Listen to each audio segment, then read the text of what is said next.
City India news channel हक की आवाज़। Paradise function palace, paradise function palace महबूब नगर। ఇక మాటక ముందు మాటక మధ్య మాటక చివర రెవెన్యూ మంత్రి ఇల్లు ఎంఐ సాగర్ ఎఫ్టీఎల్ లో ఉంది. రెవెన్యూ మంత్రి ఇల్లు ఎంఐ సాగర్ బఫర్ జోన్ లో ఉంది. రెవెన్యూ మంత్రి ఇల్లు ఇట్లుంది అట్లుంది అని ఆనాటి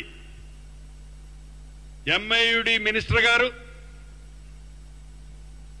వారి తొత్తులు ఇతరత్రా మాట్లాడుతున్నారు.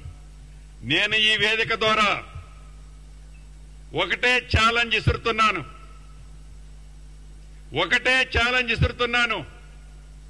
మీరు ఎంఐయుడి మినిస్టర్ గా సుమారు 6-7 సంవత్సరాలు పనిచేశారు. మీ బావ హరీష్ రావు గారు ఇరిగేషన్ మంత్రిగా 5 సంవత్సరాలు పైచిలకు పనిచేశారు. ఈ వేదిక మీద నుంచి హైడ్రా అధికారి రంగనాథ్ గారిని ఆదేశిస్తున్నాను. ఈ ఇద్దరు మాజీ మంత్రులు అంటే ఒకరు ఇరిగేషన్ శాఖ మంత్రివర్యులు, రెండో వారిలో ఎంఐయుడి మంత్రివారు, వీరికి డబ్బాలు కొట్టే కొన్ని యూట్యూబులు వారికి సంబంధించిన సంస్థలు వ్యవస్థలు మీరు ఎంతమంది వస్తున్నారో అంతమందిని ఎంట పెట్టుకొని రంగనాథ్ గారు నేను ఇక్కడి నుంచి మిమ్మల్ని ఆదేశిస్తున్నాను. రేపు వెళ్తారా ఎల్లుండి వెళ్తారా వాళ్ళనే ఒక కొత్త టేబు కొనుక్కొని రమ్మనండి. టేబు కొనుక్కొచ్చి నా ఇల్లు ఎఫ్టీఎల్ లో ఉన్న బఫర్ జోన్ లో ఉన్న చివరికి ఒక ఇటుక పెడ్డ ఉన్నా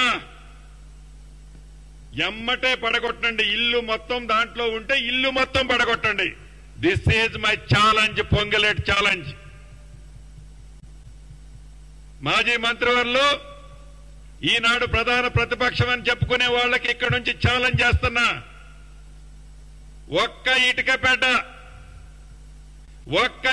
పెడ్డ ఎఫ్టీఎల్ లో గాని బఫర్ జోన్ లో ఉంటే మా అధికారులు మీ పక్కన ఉంటారు. మీరే టేప్ పెట్టి కొలుచుకోండి. మా అధికారులు కొలిస్తే మీకు నమ్మకం ఉండదు. ఎందుకంటే నేను అధికారంలో ఉన్నా కాబట్టి మిస్యూజ్ చేశానని అనుకుంటారు కదా మీరు. మీ చావు తెలివితేటలు, మీ చవకారు మాటలేందో కొలిసిన తర్వాత మీ తల ఎక్కడ పెట్టుకోవాలో మీరే నిర్ణయించుకోండి. నేను అందరూ అన్నట్లు దాంట్లో దూకు దీంట్లో దూకు అని అనను. ఇది పొంగిలేటి ఛాలెంజ్. మళ్ళీ గతంలో ఖమ్మం అసెంబ్లీల గురించి చెప్పా, మళ్ళీ ఇవాళ చెప్తున్నా. ఈ రోజు కాదు, ఏ రోజైనా నీతోనో నీ మామతోనో నీ బావతోనో చెప్పించుకునే ఛాన్స్ ఈ పొంగిలేటి ఎప్పుడు ఇవ్వబోడు కూడా.